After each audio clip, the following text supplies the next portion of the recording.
ষষ্ঠ শ্রেণীর কবিতা ভর দুপুরে। কবি নীরেন্দ্রনাথ চক্রবর্তী। ওই যে অসৎ গাছটি, ও তো পথিকজনের ছাতা, তলায় ঘাসের গালচেখানি আদর করে পাতা।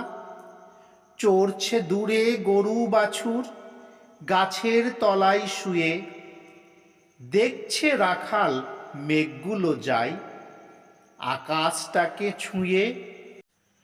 খোলের মধ্যে বোঝাই করে শুকনো খড়ের আঁটি, নদীর ধারে বাঁধা কাদের ওই বড় নৌকাটি।